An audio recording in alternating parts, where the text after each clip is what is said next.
वो उसकी बिल्कुल ही राजकुमारी जैसी थी। वो मन ही मन खुश हो रही थी कि मेरे बेटी की शादी इतनी खूबसूरत लड़के के साथ हो रही है। राहुल चाहे जैसे भी उसके साथ कैसा व्यवहार करता है, लेकिन सावित्री कभी भी बुरा नहीं मानती थी। उसे अपने भगवान पे भरोसा था कि कभी तो राहुल का मन अपनी माँ के लिए बदलेगा। भगवान इतना निर्दय तो नहीं हो सकता। आखिर राहुल के शादी के दिन आ ही गए। अब लोग सज धज के बारात जाने के लिए तैयार होने लगे थे। घर के हर सदस्य महंगे महंगे कपड़े पहने हुए थे। सावित्री की जेठानी बनारसी साड़ी में महारानी लग रही थी और उसकी बेटियां डिजाइनर लहंगा पहनकर बहुत ही खूबसूरत दिख रही थी। उसका बेटा भी शेरवानी में राजकुमार दिख रहा था। वो दूर से ही अपने बेटे को निहार रही थी और मन ही मन कह रही थी कि भगवान मेरे बेटे को नजर ना लगे। लेकिन किसी ने भी सावित्री के शादी में जाने के लिए कहा नहीं। उसे तो किसी नए कपड़े भी खरीद के नहीं दिए थे, बल्कि उसकी जेठानी ने एक पुरानी साड़ी दे दिया था पहनने के लिए। राहुल बारात के लिए तैयार होकर कमरे से जैसे ही निकल रहा था, उसकी नजर सावित्री पर पड़ी। उसने पहली बार अपने मुंह से प्यार से माँ शब्द बोला था। माँ, आप शादी में नहीं आ रही है क्या? कब तैयार होगी? माँ सब सुनने के लिए तो सावित्री कब से तरस रही थी। सावित्री ने बस इतना कहा कि बेटा, सब तो शादी में जा ही रहे ना, तो घर में भी तो रहना चाहिए ना। यही ठीक है। तभी सावित्री की जेठानी दिख गई। उसने राहुल को बोला, बेटा तुम यहाँ कब से? हम तुम्हें ढूंढ रहे हैं, चलो जल्दी, तुम्हें किसी के मुंह न लगो। सावित्री की जेठानी सावित्री को उस समय तो ताने मारने से बात नहीं आई। आखिर बोल ही दिया कि अपने पति को खाकर अब क्या मेरे बेटे को खाने के फिराक में हो। सावित्री कुछ नहीं बोली, बस इसी शुभ अवसर पर जेठानी से लड़ाई नहीं करना चाहती थी। राहुल की शादी धूमधाम से होने लगी थी। राहुल को होने वाली सास ने पूछा कि बेटा, आपकी माँ नहीं दिख रही, शादी में कहाँ है? राहुल की बड़ी माँ तभी वहां आकर वो बोली, समधन जी, अरे वो आने वाली थी, लेकिन इन वक्त पर उसकी तबीयत खराब हो गई, वो घर पे ही है। यह बात राहुल को की होने वाली पत्नी मीनाक्षी ने सुन लिया था। उसे लगा कि सचमुच उसके साथ विवाह होगी। शादी होने के बाद सुबह विदाई का समय आ गया। विदाई के बाद मीनाक्षी अपने ससुराल पहुंची। ससुराल जाने के बाद वह अपने पहले राहुल से पूछी कि अपनी माँ यानी मेरी सास कहाँ है। राहुल ने सावित्री का कमरा मीनाक्षी को दिखा दिया। वहां गई तो देखा कि सावित्री तो बिल्कुल ठीक है। वो चुपचाप अपने कमरे में बैठी हुई थी। उसने अपने सास के पैर छुए और उनसे पूछा, मम्मी जी, आपकी तो तबीयत कैसी है?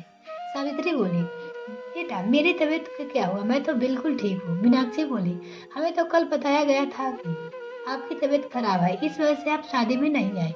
उसी वक्त राहुल की बड़ी माई आई और मीनाक्षी को वहां से लेकर चली गई। कुछ दिन बाद ही मीनाक्षी नोट करने लगी थी कि घर वाले का व्यवहार उसके साथ यानी सावित्री के प्रति सही नहीं था। सब लोग उसके साथ एक नौकरानी की तरफ पेश आते थे। खाना सावित्री इसी उम्र में बनाती थी। कोई भी रसोई में उसकी मदद नहीं करता था।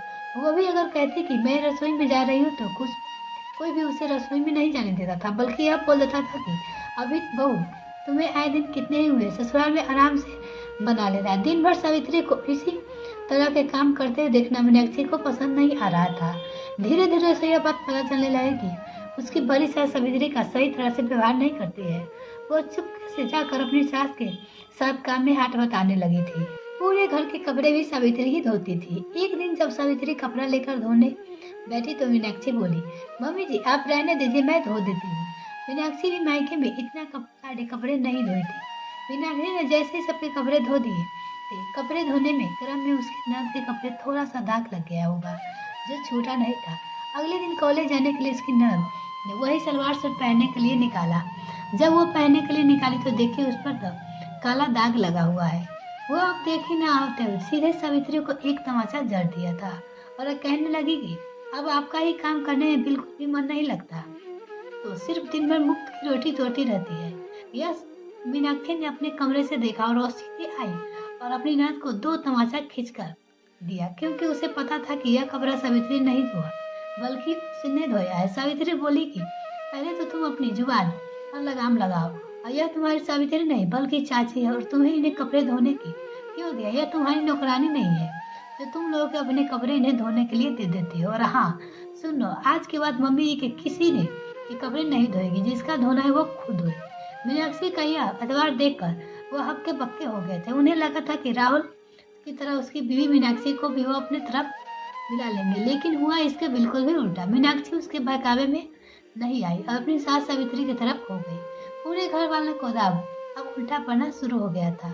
राहुल की बड़ी माँ भी आकर मीनाक्षी को डांटने लगी कि बहू, अभी तुम्हें आए जुम्मे जुम्मे 8 ही दिन नहीं हुए और तुम्हें क्या पता इस घर के बारे में? तुम्हें पता भी है इस सावित्री ने अपने पति को ही बालकनी से उठाकर फेंक दिया था। मीनाक्षी ने विश्वास से बोला कि माँ जी यह कतई विश्वास नहीं कर सकती हूँ कि सावित्री माँ ने मेरे ससुर को उठाकर फेंक दिया होगा और जो भी मैं सच पता लगाकर रहूंगी, आपकी माँ का हक भी दिलाकर रहूंगी।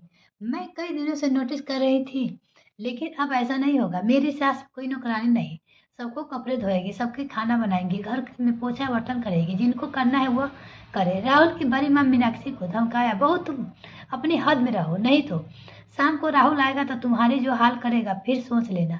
फिर आने दो राहुल को, मैं भी सब बताती हूँ।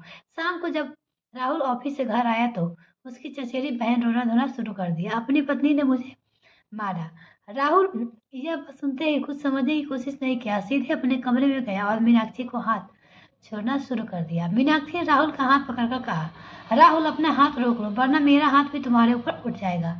मैं तुम्हारी माँ की तरह नहीं हूँ जो सब कुछ बर्दाश्त करती रहूंगी। और हाँ, तुम्हें भी आज बता देती हूँ कि आज तक तुमने भी जो किया है वह किया है। अगर आज में कोई भी मेरी सास यानी तुम्हारी माँ पर जुल्म करेगा मैं बर्दाश्त नहीं करूंगी। तुमने आखिर अपनी माँ को आज तक रिहा ही किया है। 9 महीने जिस माँ ने तुम्हें अपने गर्भ में पाल पोस कर बड़ा किया, तुमने उसे सिर्फ ताने दिया है। क्या तुम्हारे हक नहीं बनता कि प्यार से एक बार बात कर लो? किस माँ की बात मन में बात होता है कि अपने बेटे की शादी में जाओ? और तुम लोगों ने क्या किया? उसको बीमार का बहाना बनाकर घर पे ही छोड़ दिया। तुम जिस माँ से नफरत करते हो, आज मैं तुम्हें बात रही हूँ कि अगर वो नहीं होती तो तुम आज जिंदा नहीं बचते। जिस माँ ने तुमने अपने पिता के हत्यारे बताने हैं, उसी माँ की वजह से आज तुम जिंदा हो। बल्कि हत्यारे सावित्री माँ नहीं, बल्कि तुम इतने सालों से अपनी माँ को टुकड़े टुकड़े में मारा हो, कभी गाली देकर तो कभी हत्यारन कहकर। तुम्हें पता भी है कि तुम्हारे पिताजी यानी मेरे ससुर जी की मौत कैसे हुई? क्या तुम्हें कभी जानने की कोशिश की तो तुम्हें बताया गया कि तुमने उसे सच मान लिया और आज तक उसी भ्रम में जीते हो। तुम्हारी माँ ने जी तुम्हारे पिताजी का खून किया है। हाँ, मुझे पता है माँ ने पिताजी को बालकनी से नीचे फेंक दिया था। राहुल को तुम गलत कह रहे हो, बल्कि माँ ने तुम्हारे पिताजी को फेंका नहीं था, बल्कि वह गिर गए थे। और वो वैसे भी कैसे गिरे यह बात तुम्हारे पिताजी शराब के नशे में चूर माँ को मंगलसूत्र छीन रहे थे। माँ देना नहीं चाह रही थी। उन्होंने बोला कि अगर तुम मंगलसूत्र नहीं दोगे तो तुम्हें को नीचे फेंक देंगे और तुमको ले जाकर बालकनी के फेंकने लगे। सावित्री माँ ने जैसे ही तुम्हें बचाने के लिए गई तो तुम तो बच गए, लेकिन तुम्हारे पिताजी नशे की हालत में वह नीचे गिर गए। सच्चाई है यह। मीनाक्षी सब से पूछ रही थी, बताओ आप लोगों राहुल को यही सच है या नहीं? आप बताओ। किसी ने हिम्मत झूठ बोलने की बताओ। तभी राहुल की दादी माँ वहां आ गई और बोली, हाँ बेटा यही सच है, लेकिन तुम्हारी बड़ी माँ ने हम सबको इस बारे में बताने से तुमसे मना किया था, इसलिए हम सब चुप थे। राहुल अपनी बड़ी माँ के पास चला गया और रो कर कहने लगा, बड़ी माँ मैंने आपको क्या बिगाड़ा था जो आपने मुझे इतने साल से मेरी माँ से दूर कर दिया? मैंने तो आपको माँ ही माना था, लेकिन आपने मुझे बेटा नहीं माना। उसकी बड़ी माँ बोलने लगी, राहुल मुझे कोई बेटा नहीं था, इसी वजह से मैं तुमको खोना नहीं चाहती थी। राहुल बोल पड़ा, माँ क्या ये बेटे की दो माँ नहीं हो सकती?